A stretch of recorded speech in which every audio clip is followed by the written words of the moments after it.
Formamos profesionales en busca del cambio social. Forjamos ciudadanos idóneos para promover el progreso de la sociedad. La investigación, la docencia, la extensión y la proyección social son nuestro fundamento. Universidad Distrital Francisco José de Caldas, institución de conocimiento, territorio de oportunidad, paz y equidad del Distrito Capital. Una historia nos dice más que cientos de noticias. Ese día botaron más de 500 toneladas de explosivo para matar a una sola persona. Cada vida es una historia. Cuando tú creas contenido, la gente se asombra un montón por los números. Tú no eres consciente de la cantidad de cabecitas que te están viendo al otro lado. Y es el resultado de nuestras experiencias. Hay un paradigma pues de que los niños deben estar jugando, ¿no? Y estudiando y nada más, de que los niños son eso, actores de la sociedad pues que no tienen voz y que se dedican a jugar. Descúbrelas en Facetas, voces de personajes que podrás escuchar todos los lunes a la 1:30 de la tarde por la UD 90.4 FM Estéreo, la verdadera alternativa de la radio. Y la radio es el mejor medio para despertar tu imaginación.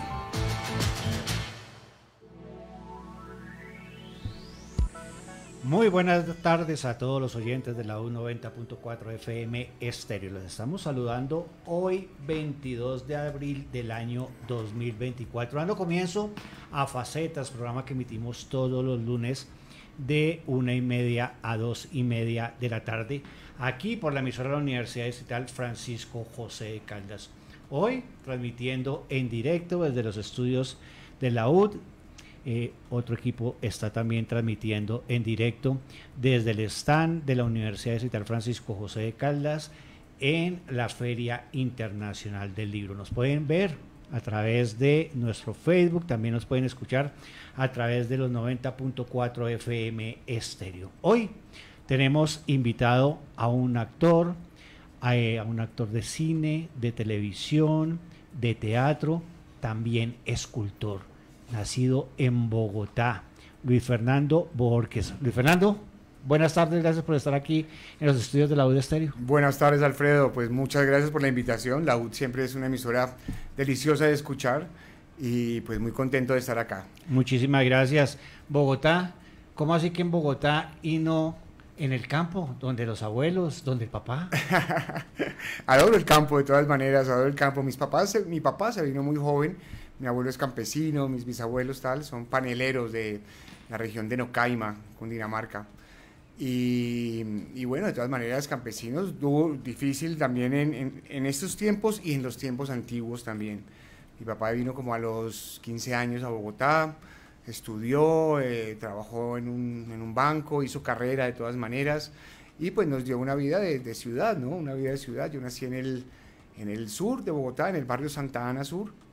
Ahí estuve como mis primeros 17 años de vida, muy interesante, muy chévere, una infancia muy bonita de todas maneras, también muy cercana como a la naturaleza, porque en ese tiempo se estaban haciendo pues todas esas urbanizaciones y eso, entonces había mucho bosque, muchos ríos, todavía agua limpia, todas esas cosas. Mis juegos eran en el río y en el bosque, entonces yo todavía tengo el campo en el corazón. Luis Fernando, hablemos un poco de esos abuelos campesinos. ¿Qué tanto influyeron esos abuelos campesinos en Luis Fernando? ¿Y qué recuerdos tiene de su infancia en Nocaima y ese compartir con esos abuelos?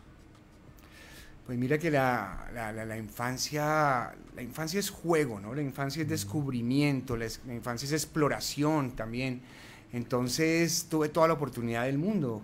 O sea, visitar a los abuelos era maravilloso porque pues tenía uno el contacto con los animales, y así, el contacto real, con una mula, con un caballo, los amaneceres también, el trabajo de campo era muy lindo.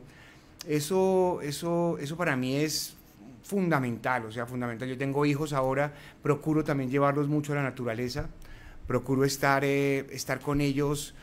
O sea, como que se empapen un poco de los caminos, de las plantas, de la lluvia, del barro, de las piedras, del río, o sea, como entender y aprovechar toda esa naturaleza privilegiada que es el planeta Tierra, que es fantástico, es es el mejor diseño del mundo, o sea, es donde uno encuentra las mejores cosas. Pueden haber edificios fantásticos, pero nada se le compara a una laguna en la mitad de una montaña, o sea, es como un paisaje maravilloso. Y eso fue lo que me quedó de mis abuelos, la verdad, ese amor por el campo, ese amor por la naturaleza y además esa sencillez con la que se vive en el campo, ¿no? Que eso es lindo también, es una bonita herencia de ellos. Hablemos de los padres, papá, mamá. Mis papás muy queridos, muy chéveres, viven todavía, tienen 84 y 82 por ahí, mi papá es mayor. Como te digo, un hombre muy, muy pilo, muy responsable, vino a Bogotá, se puso a estudiar, a trabajar. Mi mamá también, siempre se conocieron en el trabajo, en un banco. Y bueno, una pareja que ya cumple 60 años de matrimonio. Un amor ejemplar, son cariñosos, me han apoyado mucho en todo sentido, o sea, nunca he tenido como dificultad para que ellos me entendieran un poco de mi manera de ser, de mi decisión de ser artista, ¿no? Y ese riesgo que tiene, puede ser artista y no tener una cosa como muy segura a nivel económico, profesional. Mis hermanos fueron más profesionales, más pilos, pero somos 3 hermanos, 2 hombres y una mujer, yo soy el de la mitad. Pero bueno, tuve respaldo y además les encanta, les gusta verme en mis cosas y les gusta ver las cosas que yo estoy haciendo también. Hablemos un poquito de esa niñez, Luis Fernando. ¿Cómo fue esa niñez? Ese Luis Fernando niño recorriendo el barrio, jugando canicas, jugando escondidas. Sí, claro. Hablemos un poquito de ese niño en el sur de la capital de la República. Pues delicioso, fue una niñez pues muy jugada, o sea, fantástica, o sea, muy de juego. Estudié muy cerquita de la casa también. Vivíamos con mi abuela fue la mamá de mi mamá fue también, o sea, mis papás trabajaban, mi abuela estaba en casa todo el tiempo. Éramos obedientes, tal vez, éramos bien, buenos chicos, sin embargo muy traviesos, o sea, había un río al lado, como te digo, el río San Cristóbal, y ese río era nuestro parque de diversiones también. Explorábamos mucho, había mucha exploración en todas esas cuevas que había al lado de ese río. Subíamos hasta Vitelma, subíamos hasta Aguas Claras. O sea, mi abuela ni idea, no sabía dónde estábamos. Nosotros llegamos a las 5 de la tarde empapados, sucios, súper mojados de habernos metido a ese río, que arriba era limpio, pero abajo ya empezaba a ser sucio. Había unas industrias muy chéveres y es algo que me sirvió mucho en este momento de la vida, porque en el barrio San Cristóbal había unas fábricas de vidrio. Eran unas fábricas que hacían unos vidrios azules, pues vidrio también de cristalinos, pero hacían mucho vidrio azul. Me acuerdo que estudiamos con mi papá cada día del profesor o cada cumpleaños íbamos a conseguir algo de vidrio, un regalo de vidrio. Me encantaba ver esas fábricas. Había como 7, 8 fábricas, hoy por hoy queda solo una, y no exactamente ahí, sino en otro lado.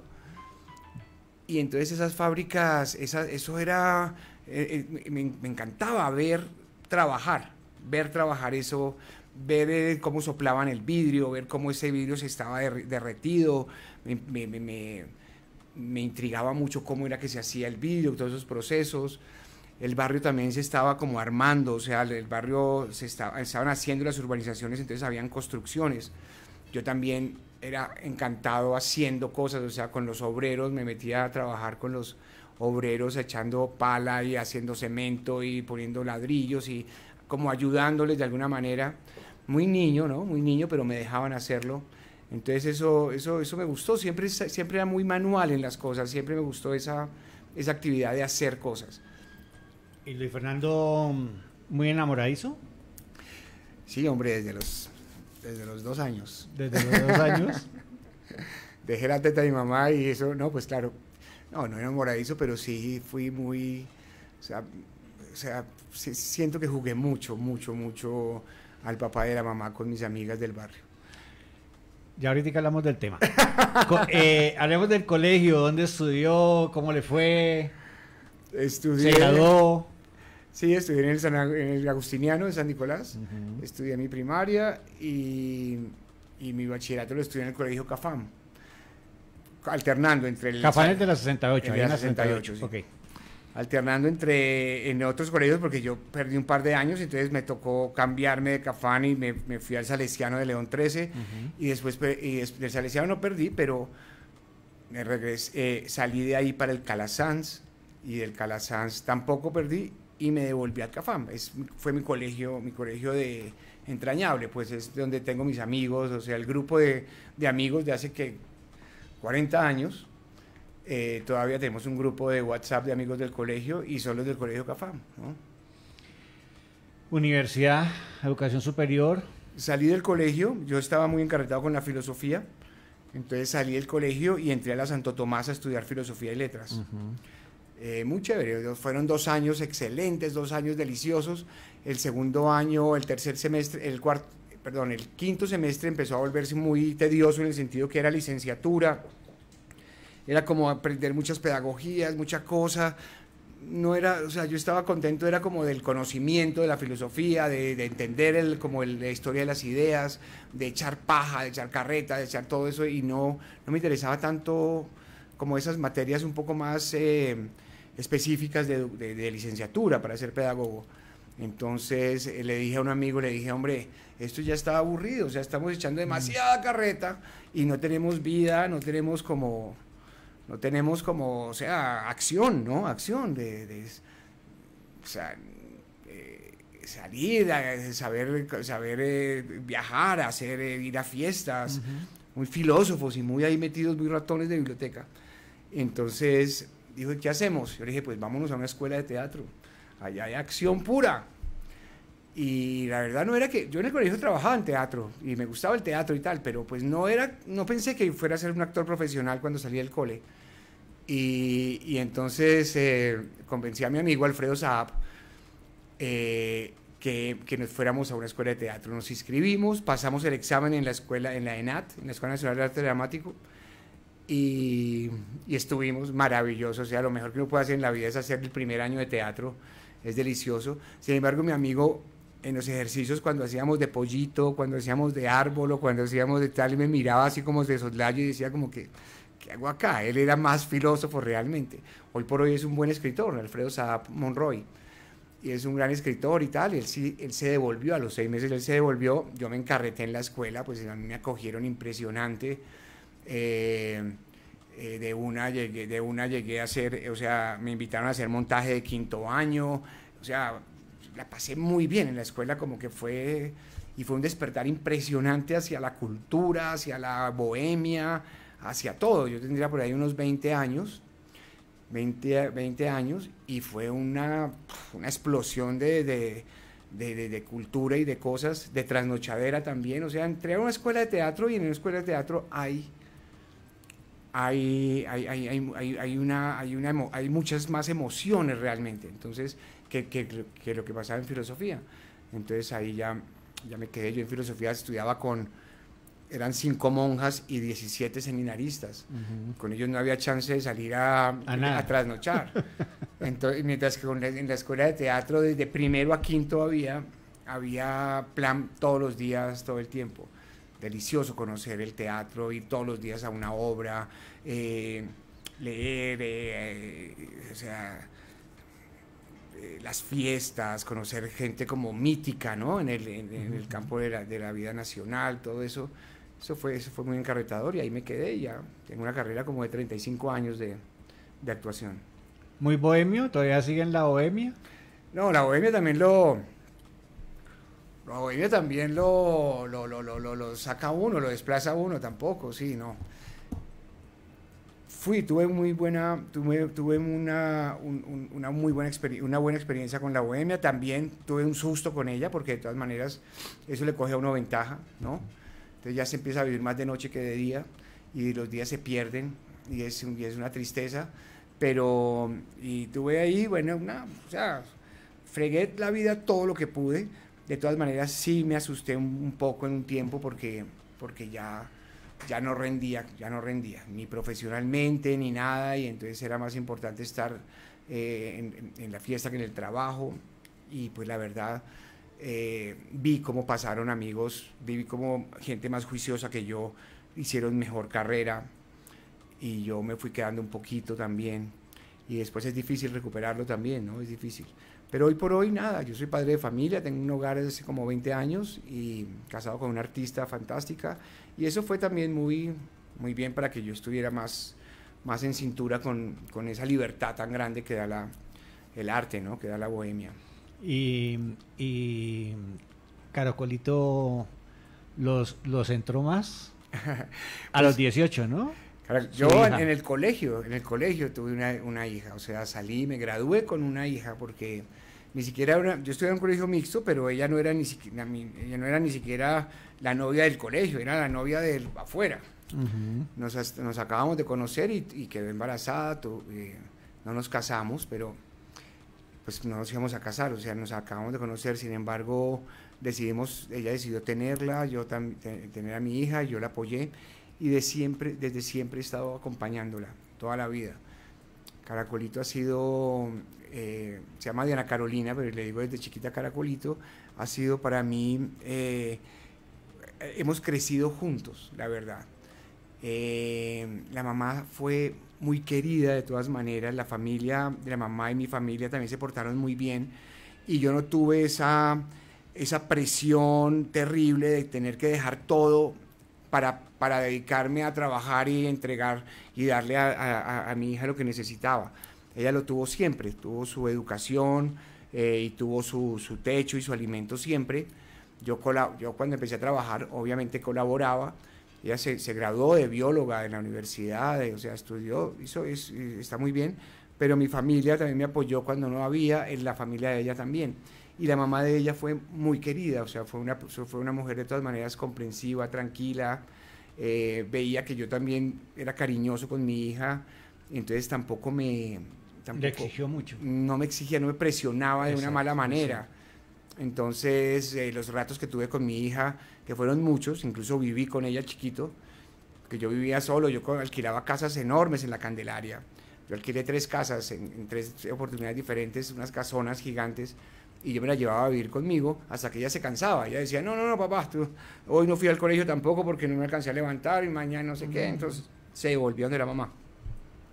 Pero tenemos una relación muy bella. Hoy por hoy tenemos una relación increíble. Mi hija fue precoz también, ya tuvo una hija, sí, como a los 17 años. Entonces soy abuelo de una chica de 20 años. Pero bien. ¿Y la familia de ahora cómo está conformada, Luis Fernando? Mi familia, mi esposa se llama Diana Gamboa, es una artista, una gran artista, una artista impresionante. Ella es reconocida, digamos, en Colombia y a nivel mundial porque creó una colección en origami, de vestidos en origami enormes, y hemos viajado por muchas partes. Yo la acompaño con la escultura. Hemos viajado mucho, fuimos a Japón, a República Dominicana, a París, hemos ido a varias partes del mundo llevando esos desfiles. Entonces es una artista muy buena, muy consagrada, Diana Gamboa. La conocí, yo tenía como 35 años, ella tenía 19, y la conocí como a los 23 años, cuando ella tenía como 23 o 24 años, tuvimos a nuestro primer hijo. Salieron 1, 2 y 3, o sea, tuve Oliver, Ilona y Fiorella, fueron seguidos, y entonces hicimos un hogar así, corpulento. De un momento a otro fue una explosión de hijos. Al comienzo artistas, juntos, los dos, muy tranquilos, muy libres, pero cuando llegó el primero, en 4 años duró ella embarazada, yo creo, y llegaron los 3, entonces hicimos una gran familia. Hoy por hoy ya tienen 20, 18 y 17, son maravillosos, son niños muy queridos, un hombre y 2 niñas, son chicos muy pilos. O sea, mi esposa ha sido una mujer muy buena madre y muy buena cosa. Hemos hecho un hogar fuerte, ¿no? Tenemos un apartamento propio, que eso es una maravilla, claro. Eso es como un descanso de alguna forma. Ellos han estudiado en buenos colegios pero en colegios sencillos, pero han aprovechado su estudio, claro. Han aprovechado su estudio. Entonces estoy contento, ellos están ya también saliendo al otro lado, ya pronto volvemos a quedarnos solos otra vez. Luis Fernando, volvamos al tema de la actuación, hablemos un poco sobre el teatro. Sí. ¿Cuándo arranca ya pisando una tabla, las tablas ya en una obra? ¿Qué personaje hizo? ¿Cómo se sintió? ¿Y cómo se vio? ¿Cómo se vislumbró por ahí? No, pues fue una berraquera, porque llegué a primer año, llegué a estudiar primer año, y en el segundo semestre de primer año, el grupo de quinto año me invitó a hacer un montaje con ellos, porque ellos podían invitar a una persona, a un actor de la escuela, de primero, segundo, tercero, cuarto, cualquiera podían invitar a alguien. Entonces me invitaron a hacer ese montaje de graduación de quinto año. La obra se llamaba Sir Halevin. Y entonces a mí me tocó hacer un personaje muy pequeño, pero muy interesante. Mi debut fue en el Teatro Colón, o sea, con toda la maravilla. Me acuerdo que en la primera función me sentí muy nervioso, o sea, me daba, o sea, pensaba que todo el mundo me estaba viendo lo que yo estaba haciendo, y lo que yo estaba haciendo de pronto estaban viendo que yo estaba temblando una mano o algo, lo que no era así, o sea, era como una paranoia fuertísima, o sea, ese pánico escénico que da, yo lo sentí en esa primera función. Y después la segunda y la tercera y la cuarta estuve más relajado y con mucha más libertad de hacerlo, pero sí sentí ese pánico. Salir a un escenario tan grande y con tanta gente y todo produce eso, o sea, entonces, pero bueno, ahí empecé con el teatro y a partir de ahí hice mucho. Trabajé con Fabio Rubiano, con Petra, trabajé 3 obras muy interesantes, trabajé María Estrés, trabajé Opio en las nubes, y la otra obra no me acuerdo. Y María Estrés fue una obra fantástica, lindísima, que la hicimos en el TPB. Opio en las nubes fue una de esas obras míticas de Colombia. Y bueno, con Fabio Rubiano trabajé mucho. Yo me empecé a alejar un poco del teatro de alguna manera, por entrar a la televisión primero, porque ya la televisión me cogió, me absorbió un poco, y no nos dejaban tanto, o sea, éramos solo televisión o teatro, porque es que no era, hoy por hoy respetar un poco más, uno dice, bueno, tengo que terminar a las 7, a las 6 porque tengo teatro, que generalmente es a las 8 la función, pero antes no, antes estás en teatro, sí, no, entonces no, tengo que esperar a que termine, porque las jornadas eran mucho más largas de grabación, entonces, o menos programadas, entonces lo dejé un poco por eso. Y hoy por hoy tampoco lo recuperé, porque me dediqué a la escultura, me dediqué cantidades a ser escultor, a trabajar en hierro, no a la escultura, sino a trabajar el hierro, a hacer cosas, a hacer objetos, a hacer cosas raras. Empecé con el hierro, con el alambre, y empecé como a anudar el alambre, a trabajar el alambre y el hierro. Compré un equipo de soldadura y una prensa, y poco a poco me fui encarretando mucho con el hierro. Pero espere, Fernando, no se me adelante, que quiero que entremos a charlar ahorita sobre el tema de la escultura. ¿Cuándo llegó esta televisión? ¿Por qué llega? ¿Cómo llega? ¿Quién lo llevó? ¿Golpeó? ¿Qué? ¿Cómo fue ese tránsito del teatro a la televisión? Estaba en la escuela, estaba cursando segundo año en la escuela, y llegó Pepe Sánchez con Jennifer Stephens. Llegaron a buscar un actor que necesitaban al hijo de una pareja. Estaban haciendo una serie que se llama Mujeres. Se llamó Mujeres. Una serie preciosa que la escribió Gustavo Londoño. La mamá era Moure. ¿Cómo se llama? Cristina Moure, no, sino... ¿Te acuerdas? Moure. No, y el papá era Helios Fernández. Consuelo Moure y Helios Fernández. La hermana. Entonces fueron a la escuela a buscar los hijos. Se llamaban el hijo y a la hija. Cogieron a Adriana Albarracín, que estaba en cuarto año, y me escogieron a mí para ser el hijo de ellos dos.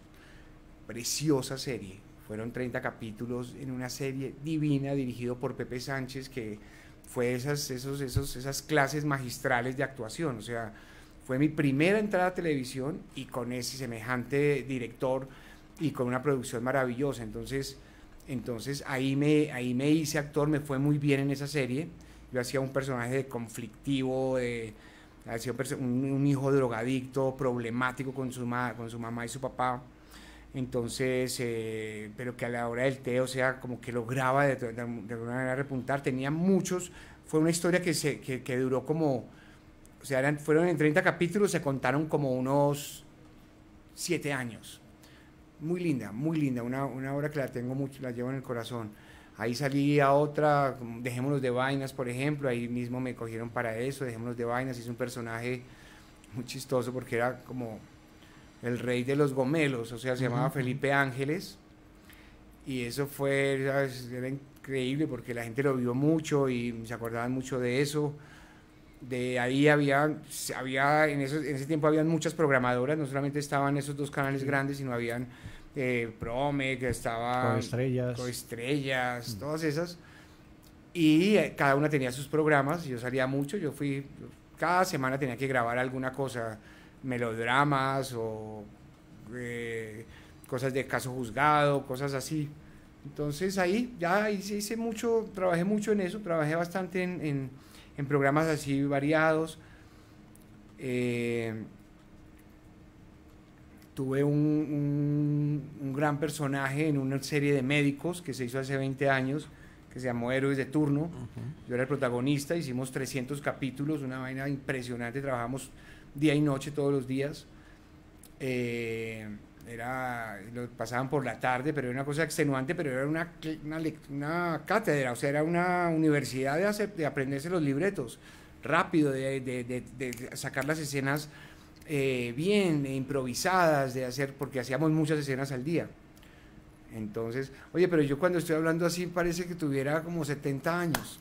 No, pero si me están viendo en la tele, mira que no soy tan viejo. Pero es que, Luis Fernando, el tema de su carrera en la televisión es muy grande y muy vasta. Usted fue uno de los grandes galanes de la televisión. ¿Cómo se maneja ese tema de ser un galán o de ser una diva en la televisión? Ya ahorita ya no está el galán, ya ahorita no hay una diva que diga uno, venga, esta es la que vamos a llamar todo el tiempo, o este es el galán que vamos a llamar todo el tiempo. ¿Cómo se maneja o cómo manejó Luis Fernando el tema de ser galán de la televisión? Pues hay varias maneras, o sea, como se debería manejar realmente, como le aconsejaría a los actores que me están oyendo y que sienten que tienen ese perfil. O sea, yo tenía ese perfil, digamos, por mi físico, por un poco de talento que había ahí, ¿no? Como un poquito de talento y de carisma y de luz. Entonces uno se da cuenta que la gente lo empieza a buscar, o sea, que de un programa y de otro lo empiezan a buscar, porque para que haga, siempre lo van a hacer protagonizar y siempre le van a poner a una chica para que sea, pues en las novelas antiguas, ¿no? Que generalmente era de romance. Entonces uno se empieza a dar cuenta que sí es, o sea, que está como en ese perfil de galán. Entonces la manera de trabajarlo realmente es poniéndole mucha más seriedad a lo que está haciendo, o sea, tiene mucho más compromiso, es el actor que va a arrastrar la novela, el actor que va, por lo que van a ver la novela. Entonces, esas personas, esos perfiles, pues deben ser mucho más centrados, mucho más cuidados. Creo que las programadoras y todo deberían ponerle a alguien, ¿no? Ponerle a alguien a cuidarlo un poco y a decirle, porque como uno es joven, está ganando, está siendo famoso, está ganando dinero, y lo están viendo en todas partes y está haciendo tanto, entonces todo ese éxito lo puede confundir y desbocar a uno. Me pasó a mí de alguna manera, o sea, yo como que no tuve esa persona particular que me dijera, óyeme, bien, estás bien por acá, o sea, un manager en ese tiempo. Yo no tenía manager, no había managers en ese tiempo, que de repente esos managers sí deberían ser así, o sea, como cogerlo, cuidarlo más a estos actores que se perfilan así, pues a cualquier actor realmente, pero pues esos galanes que tienen mucha más influencia de el éxito así inmediato. Entonces yo andaba muy pues por encima, o sea, qué delicia salía de grabar y todos me invitaban a hacer una cosa y otra, me invitaban a fiestas, al otro día llegaba con un poquito menos de energía, pero todavía rendía. Pero de todas maneras ese éxito es traicionero porque está uno con mucha gente alrededor, gente que no tiene mucho que ver con uno, y esa gente lo quiere acaparar completamente, o sea, quiere que esté con ellos y quiere que esté, ¿no? Y entonces, y son gente pues que no tiene que hacer otra cosa al otro día, ni nada, y uno de todas maneras se deja y dice, no, miércoles, se me fue la mano otra vez, porque la gente como que de sus actores quiere tenerlo todo, cuando se encuentra en vivo y en directo lo quiere como agarrar y cogerlo todo, o sea, entonces eso hay que controlarlo mucho, o sea, para las personas, para estas personas que están perfilándose así, hay que controlar un poco eso. Desafortunadamente hay que perderse muchas cosas de todas maneras, porque la carrera es muy exigente, la actuación es muy exigente, y si estás haciendo televisión también puedes hacer cine, también puedes hacer teatro, y pues uno ve como hay gente que sí se ha cuidado y que ha hecho las cosas muy bien. O sea, me acuerdo en ese tiempo, yo estudié con Robinson Díaz estaba un año menos que yo. Robinson era pilo, juicioso, ahorrativo, no salía a rumbear, y yo, pero este hombre, joda, tal, y yo en cambio tal, yo tenía convertible, yo tenía novias, tenía de todo, pero, y ves, entonces, y Robinson sí era mucho más cuidado, mucho más pilo.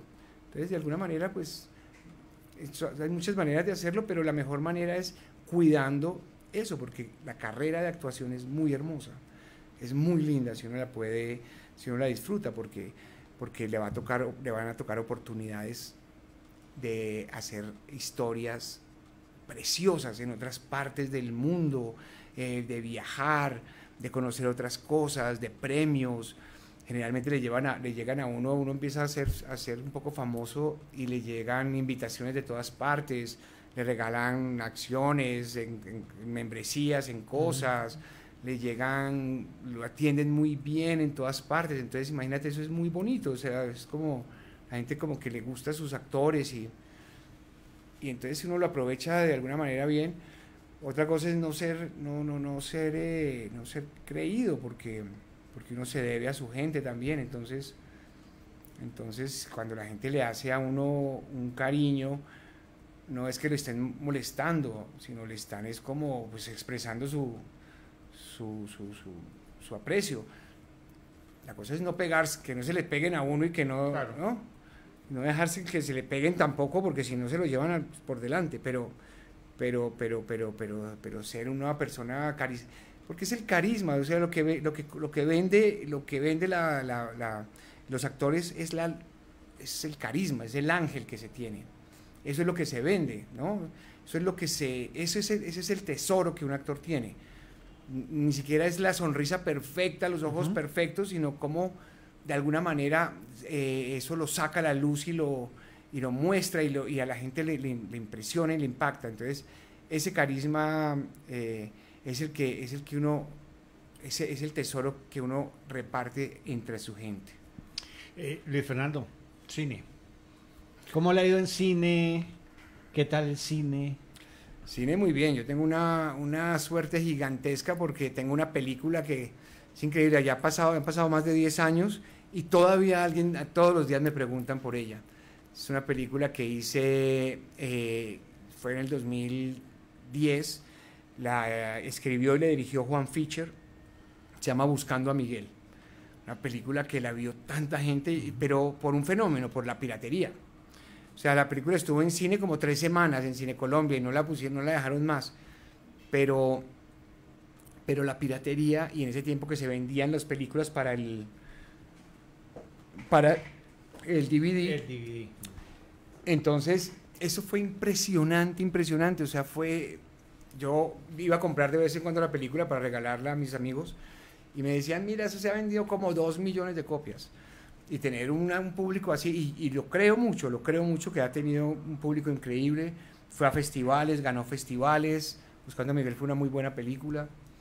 Eso como protagonista. Otra como protagonista fue Volver a Morir, una película de una censura alta, era como para mayores de 50, mentiras, era como para mayores de 18, una película de temática, o sea, de terror psicológico, mucho sexo, mucha sangre, 2 actores, la hice con una actriz diva de Perú, se llama Andrea Montenegro. Genial, una película de un nivel cinematográfico, ganó también festivales de cine rojo en Argentina, ganó en Australia, ganó en varios festivales, porque es una película muy buena, pero muy fuerte. Entonces Cine Colombia no la quiso presentar. Presentan unas francesas fuertes, pero colombianas fuertes no. Entonces Cine Colombia no la quiso presentar, pero es una gran película. Yo creo que va a tener su momento. Y hoy por hoy, o sea, en este momento, hoy están presentando en cartelera una película también muy, muy, muy bella, que me representa mucho también, se llama Inventario, escrita y dirigida por Mauricio Cataño, con un nivel cinematográfico potente, o sea, es un hombre muy enamorado de la luz, de la sutileza de la luz, de la atmósfera, de la cosa, pero no es solamente cosmética, también tiene una historia profunda y una actuación buena de carne y sangre con cada uno de los personajes. Somos 7, 4 hombres y 3 mujeres encerrados en una casa, encerrados por la pandemia, pero ese encierro que al comienzo es delicioso, tranquilo, suave, se empieza como a teñir así de marrón y empiezan a salir una cantidad de cosas y emociones ocultas, y es una película con un final increíble y la gente sale muy, muy, muy impactada, muy buena. Se llama Inventario, la están dando ahorita en todas las salas, no en todas las salas, en Cineco la estarán dando por ahí unas 4 salas y la está distribuyendo Procinal. Procinal es, además de exhibidora, es distribuidora también.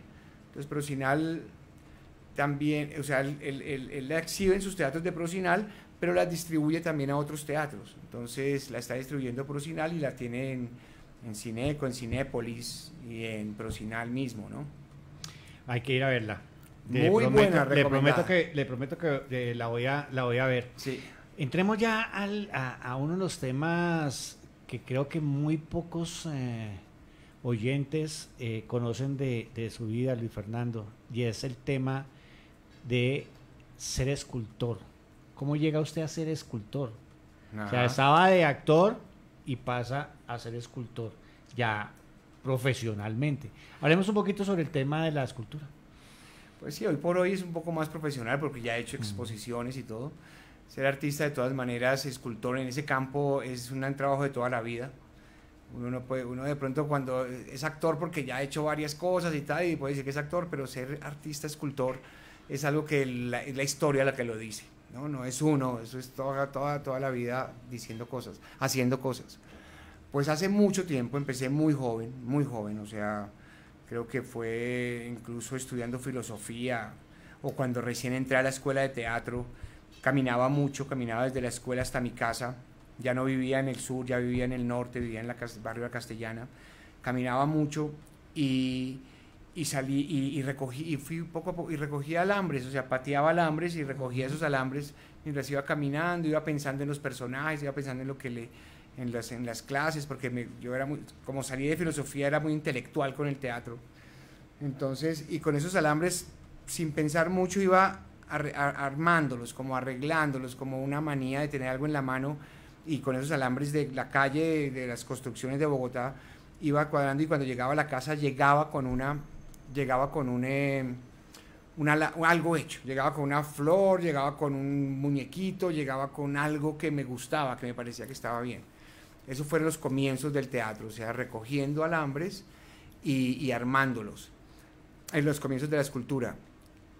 Entonces dije, el primer paso que tuve fue que dije que si eso se hacía en pequeño, lo podía hacer en grande. Y compré un equipo de soldadura.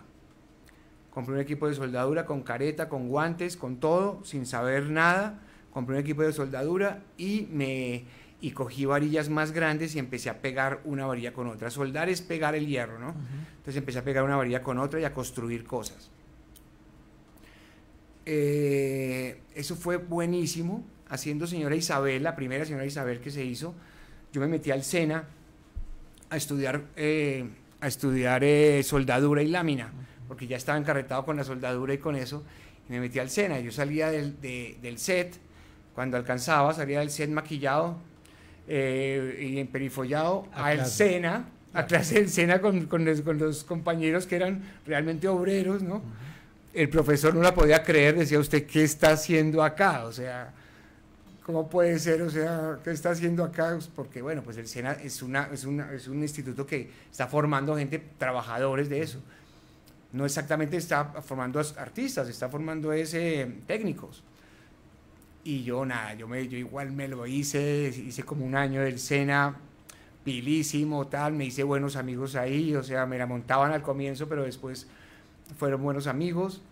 Entonces logré todas, entonces bueno, terminé como mi cursito y ya tenía ya mis yunque, tenía mi prensa que es básica, tenía mis cosas y en mi casa, en cada casa que iba viviendo, y me llevaba a mi taller pequeño. Hoy por hoy tengo un taller grande en la Candelaria y no es propio, pero es un gran espacio y ahí estoy desarrollando. Llevo como 15 años o sea, digamos que hace 35 años comencé, pero en estos últimos 15 años he subido el nivel, o sea, y he trabajado de una forma muy profesional, tanto que cambié el teatro por la escultura. O sea, ya a mí a veces me invitan a obras de teatro y yo sé que son 2, 3 meses de estar todas las tardes ensayando, y para mí las tardes son valiosas, y entonces si la obra no es que sea tan buena, porque a veces, o sea, a veces también son buenas, pero tampoco las acepto, y entonces he dejado de hacer teatro para no salir de mi taller y poder hacer mejor la escultura. ¿Cómo transforma usted la escultura o la naturaleza, cómo la lleva a la escultura? Usted toma mucha naturaleza, la hace obra. ¿Cómo hace eso? Ese ha sido mi tema, ¿no? Realmente la naturaleza ha sido mi tema. Entonces, y parte de mi estudio, o sea, cómo dibujar, cómo hacer un animal. Al comienzo, cómo hacer una vaca. Yo empecé con una vaca, cómo hacer una vaca y tamaño natural y que sea volumétrica y que sea bien.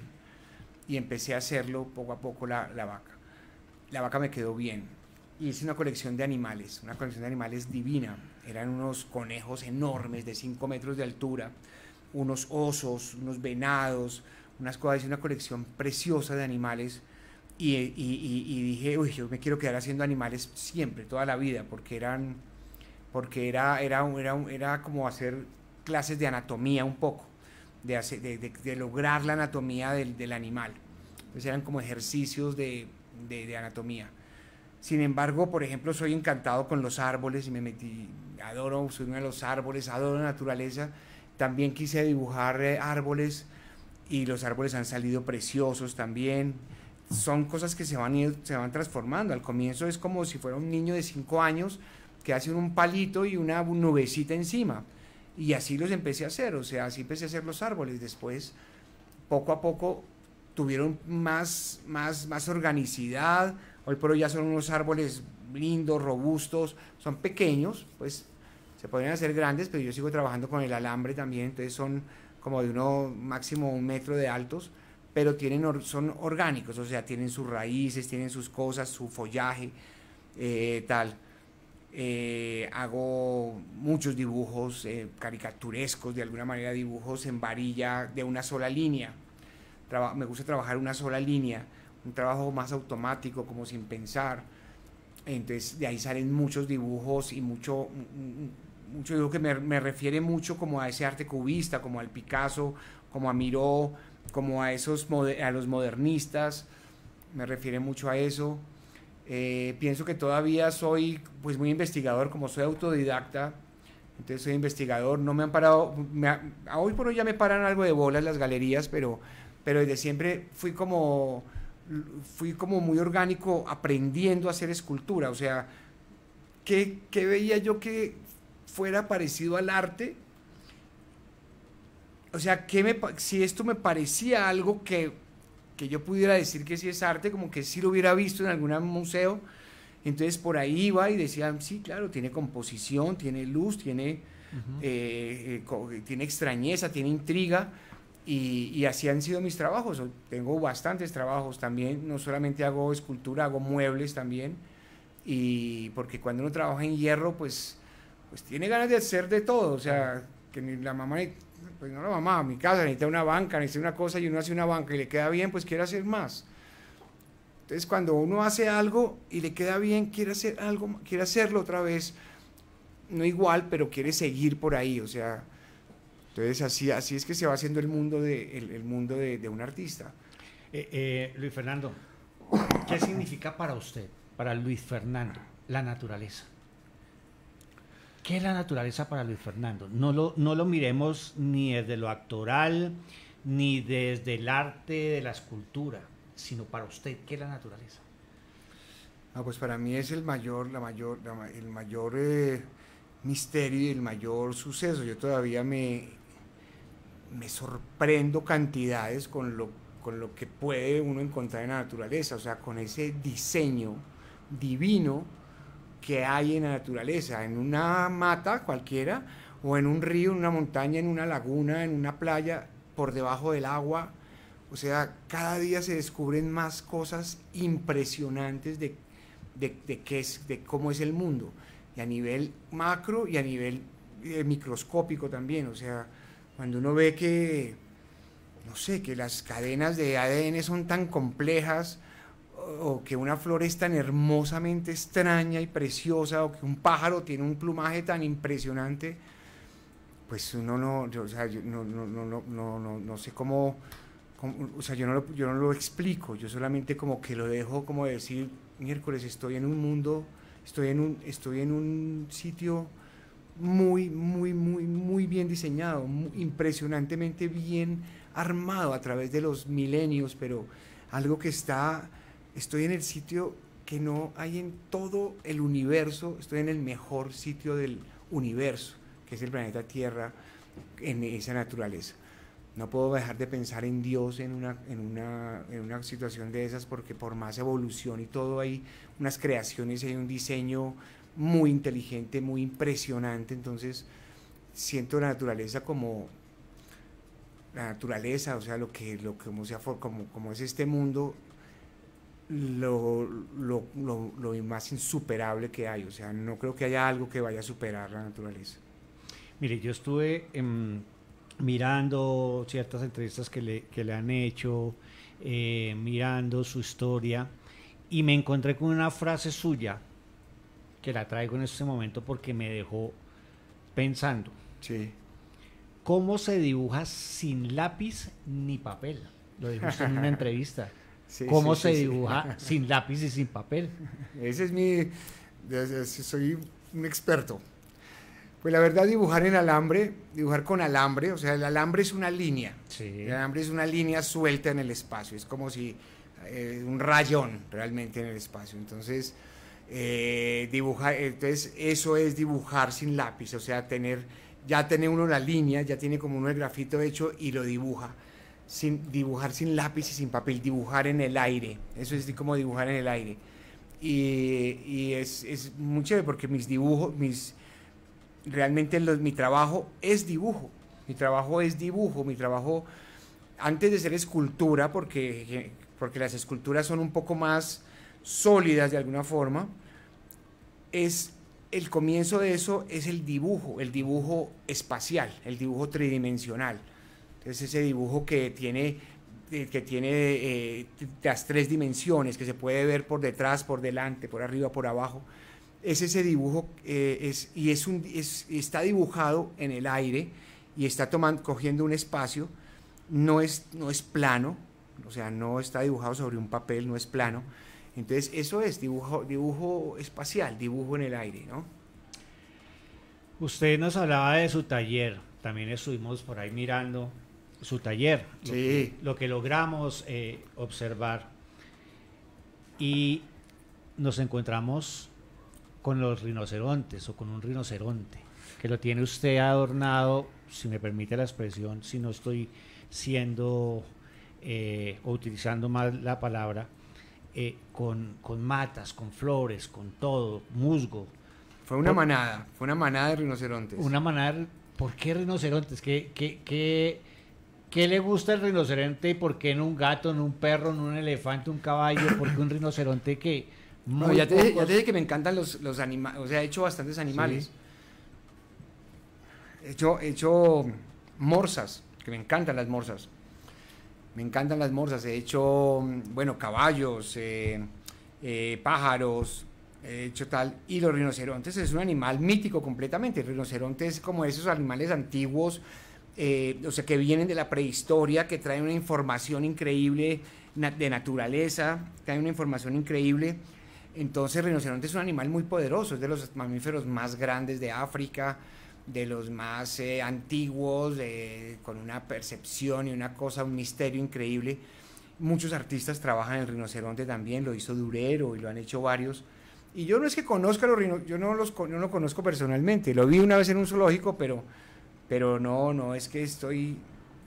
Y entonces traté de hacer un rinoceronte, el primero me quedó más o menos, hice otro, la verdad he hecho 7, pero esos rinocerontes los hago, como le digo, con varillas en el aire, o sea, dibujándolos en el aire, y después les pongo malla, entonces con esa malla la pinto de algún color, entonces quedan como unos entes medio transparentes, con forma de animal o con la forma que tienen, pero como livianos, transparentes y tal. Empecé a pensar mucho que quería ponerles una piel, que quería que saliera una piel, y yo decía, pues imagínate que estos tuvieran piel o sea, una piel viva, o sea, que ellos que fueran casi, que tuvieran una piel viva, o sea, como es la montaña, que tiene una piel de naturaleza o tal. Entonces dije, una piel de musgo, quiero que tenga una piel de musgo. Y entonces lo bonito del arte, lo bonito del taller, lo bonito de estar trabajando todos los días, es que uno empieza a investigar, uno empieza a prueba y error, ¿no? Empieza a buscar, a inventarse el proceso.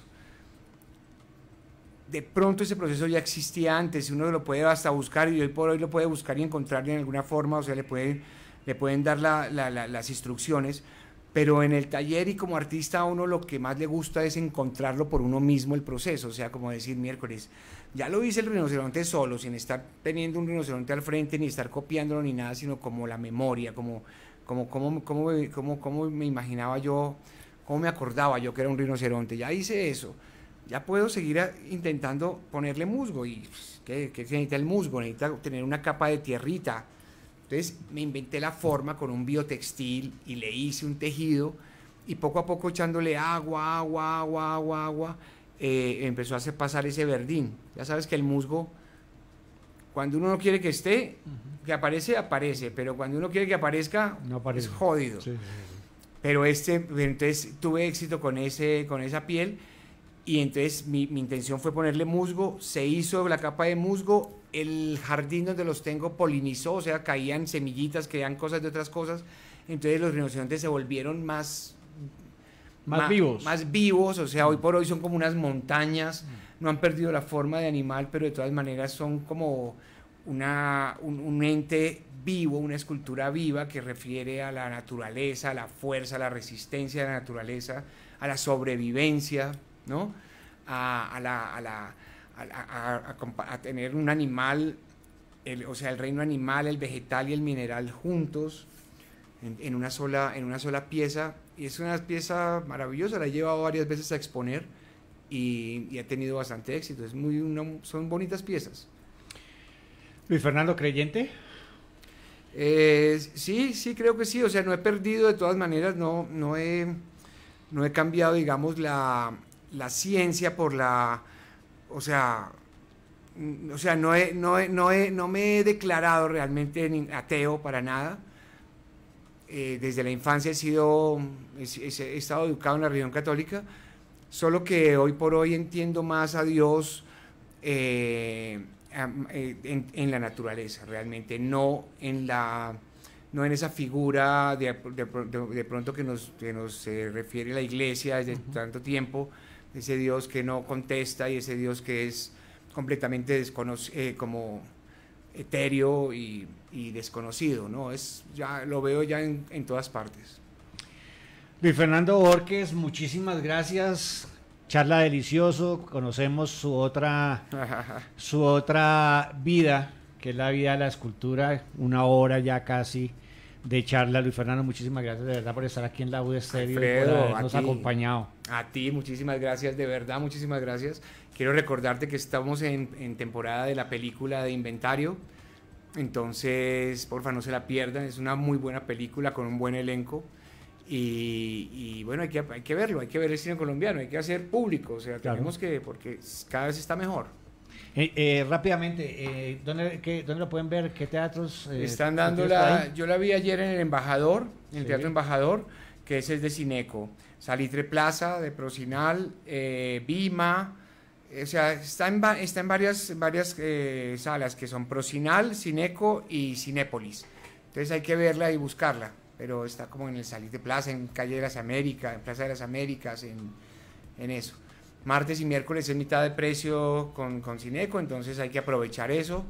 Depende del público que vaya, que la película tenga más tiempo en cartelera, entonces les recomiendo mucho que asistamos en Gavilla. Y me pueden encontrar, seguramente yo voy a estar viéndola, me la quiero repetir como unas 5 veces. Yo la vi por primera vez hace como 3 semanas, me gustó un poco, ¿no? Inventario, esa es la película, la última producción, la última película de Luis Fernando Borges. Ya son las 2 de la tarde, 26 minutos, nos vamos. Terminamos por el día de hoy Facetas. No olviden sintonizarnos a través de los 90.4, también a través de las redes sociales, y los dejamos con las entradas que tenemos y las transmisiones que tenemos desde la Feria Internacional del Libro. Allá encuentran también en el pabellón, en el stand de la Universidad Distrital, encuentran la cabina, la U90.4 FM estéreo. Ya estaremos hablando también de libros. Muchísimas gracias para todos. Volvemos a encontrarnos dentro de 8 días.